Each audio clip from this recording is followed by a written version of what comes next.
Bismillahirrahmanirrahim. Assalamualaikum warahmatullahi wabarakatuh. Hamdan lillah nahmaduhu wa nasta'inuhu wa nastaghfiruh wa na'udzu billahi min syururi anfusina wa min sayyiati a'malina may yahdihillahu fala mudhillalah wa may yudlilhu fala hadiyalah. Asyhadu an la ilaha illallah wahdahu la syarikalah wa asyhadu anna Muhammadan abduhu wa rasuluhu alladzi la nabiyya ba'dah. Faqala ta'ala fi kitabil azizil karim. A'udzu billahi minasyaitonir rajim. Qad aflaha man tazakka wa dzakara isma rabbih fasalla. Al-ayah sadaqallahul adzim. Jamaah salat tarawih Masjid Al-Araf yang dimuliakan Allah Subhanahu wa taala. Sejenak marilah kita menghaturkan puji sanjungan kehadrat Allah Subhanahu wa taala. Karena pada saat ini doa kita dikabulkan, yaitu disampaikannya kita pada bulan suci Ramadan. Maka dengan demikian patut bersyukur karena bulan yang penuh berkah ini Allah masih memberikan usia hingga kita hadir pada saat ini.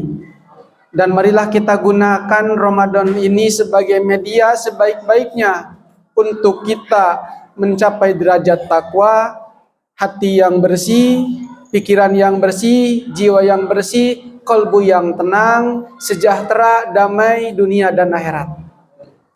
Salawat serta salam semoga selamanya dilimpah curahkan kepada baginda alam, baginda kita tercinta yakni habibana wa nabiyana Nabi besar Muhammad sallallahu alaihi wasallam, pada keluarga, para sahabat, para atba'i tabi'in hingga sampai pada kita semua, mudah-mudahan kelak dapat berjumpa, berkumpul bersama di surganya Allah Subhanahu wa taala.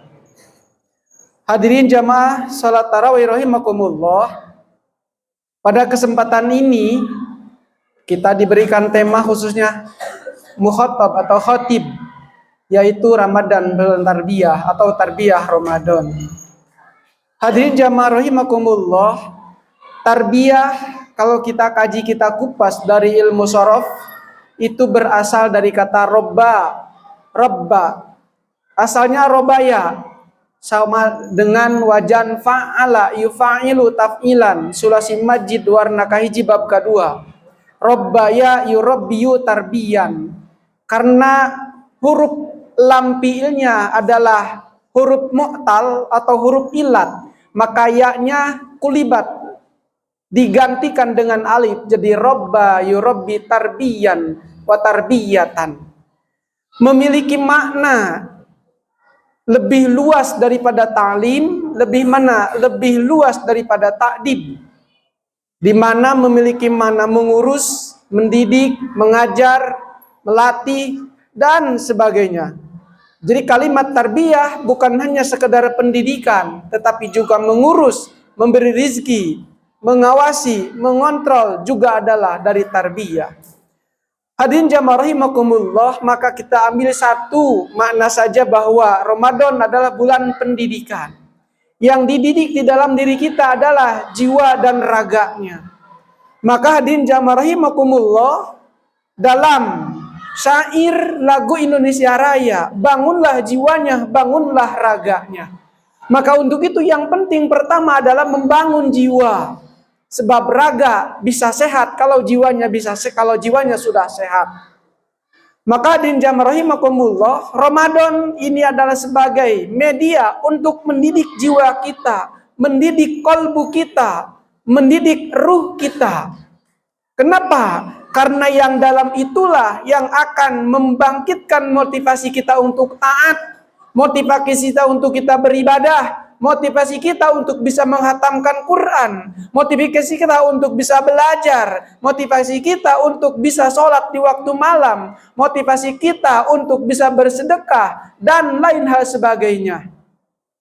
Maka Ramadan bulan tarbiyah mendidik jiwa kita, di mana hadirin jamaah rahimakumullah, as-saumu li wa ana ajzibi, bahwa puasa itu adalah untukku dan aku yang membalasnya.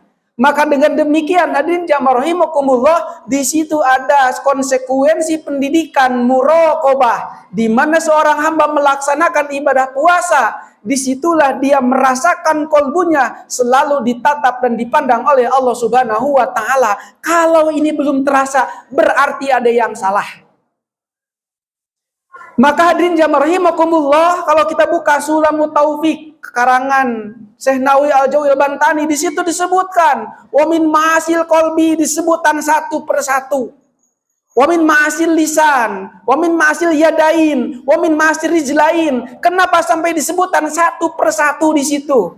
Karena seseorang hamba yang sedang menjalankan ibadah, posisi kita, eksistensi kita, konsekuensi kita sebagai ma'bud, sebagai abid yang harus ma'bud, yang harus beribadah pada Allah Subhanahu wa taala, sadar diri bahwa kita adalah makhluk yang diciptakan yang tugasnya adalah untuk beribadah, badaniyahnya dan juga rohaniyahnya. Maka kalau di dalamnya ada dengki, di dalamnya ada syirik, di dalamnya ada ria, di dalamnya ada ujub, maka itu kolbu berpenyakit, dan itu masalahnya tidak selesai di dunia, tapi masalah penyakit kolbu itu akan terbawa sampai di akhirat. Maka Ramadan ini adalah tarbiyah, mendidik agar kolbu kita bisa bersih.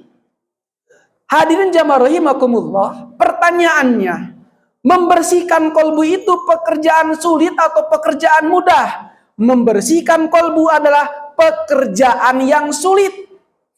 Karena pekerjaan yang sulit, maka harus dituntun dan dibimbing oleh ahli yang ahli membersihkan kolbu. Maka hadirin jamaah rahimakumullah, baginda Rasulullah SAW punya guru, Malak Jibril.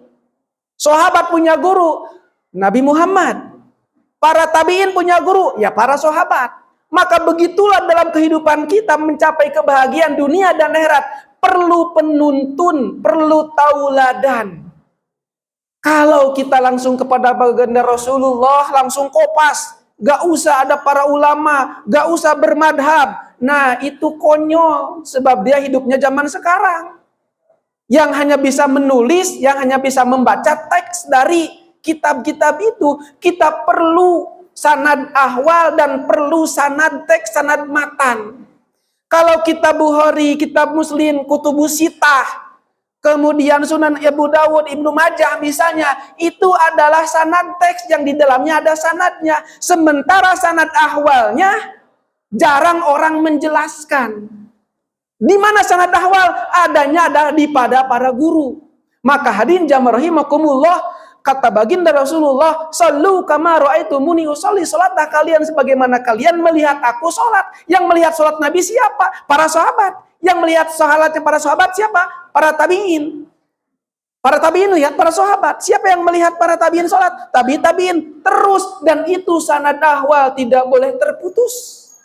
Maka kalau terputus, maka bisa acak-acakan, bisa merasa paling kelompoknya benar, bisa merasa nanti dirinya yang paling baik, bisa merasa bahwa sayalah yang paling benar, mengatakan berdasarkan Quran dan hadisnya pun seperti ini, padahal itu persepsi dia. Qurannya benar, teksnya benar, yang salah tafsirnya. Maka hadirin jamaah rahimakumullah, perlu sanad ahwal guru. Sebagaimana Imam Ahmad bin Hambal, dia tahu dan hafal 1.000.000 hadis, tapi yang tertulis cuma 7.000 hadis. Artinya ada 3.000 hadis. Di mana adanya? Dalam ahwalnya. Bagaimana sholatnya guru? Bagaimana sholatnya sahabat? Dia melihat sholatnya para Rasulullah, baginda Rasulullah SAW. Hadirin jamaah rahimakumullah, membersihkan kolbu pekerjaan yang sulit. Oleh karena itu pekerjaan yang sulit tentu harus dituntun dan dibimbing oleh guru. Dalam kuliah ada pembimbing akademik. Bagaimana dia akademiknya bisa selesai? Ada pembimbing akademik. Petugas menghantarkan dia selesai dalam bidang akademiknya. Ada pembimbing praktek tilawah, ada pembimbing praktek ibadah, ada pembimbing PPL, ada pembimbing lapangan, ada pembimbing PKL. Itu dalam rangka menghantarkan sampai pada tujuannya. Begitupun kita untuk sampai ke hadrat Allah Subhanahu wa taala, perlu tuntunan, perlu bimbingan dan arahan. Maka hadirin jamaah rahimakumullah, dengan demikian kesempatan kita bulan Ramadan adalah untuk memperbaiki diri kita, memperbaiki kalbu kita. Karena kesimpulannya ida salat suluh hal sairut amali wa ida fasadat sairu amali. Kalau kalbunya itu baik, kalau kalbunya bening, kalau kalbunya bersih, maka amalnya pun akan baik dan bening. Maka ketika kalbunya itu kotor, maka pekerjaan-pekerjaan atau amal-amal yang atau perbuatan-perbuatan yang lain pun akan menjadi salah. Perbuatan kaki, perbuatan tangan, maka akan baik kalau kalbunya bersih, kalau kalbunya baik. Tapi kalau kalbunya kotor, maka perbuatan tangan, perbuatan lisan, perbuatan kaki pun akan menjadi tidak baik. Maka hadirin jamaah rahimakumullah, kalbu adalah otaknya untuk menjalankan di semua dimensi kehidupan. Maka demikian hadirin jamaah rahimakumullah, tarbiyah Ramadan pada hari ini kita simpulkan saja pada satu titik, bagaimana kita membersihkan kalbu kita hingga kita menjadi jiwa yang lapang, jiwa yang tidak mudah marah, jiwa yang ahli sedekah, jiwa yang murah senyum, jiwa yang tidak merasa baik sendiri, jiwa yang tidak merasa berilmu sendiri, jiwa yang tidak merasa bangga dengan tugas dan jabatannya, tetapi kita sama-sama berkedudukan di hadapan Allah Subhanahu wa taala adalah makhluk yang sedang beribadah, yang sedang menjalankan tugas amar ma'ruf nahi munkar, yang dengan harapan mendapatkan ridho dan maghfirah dari Allah Subhanahu wa taala. Sekian yang bisa disampaikan. Billahi wal hidayah wal inayah. Wassalamualaikum warahmatullahi wabarakatuh.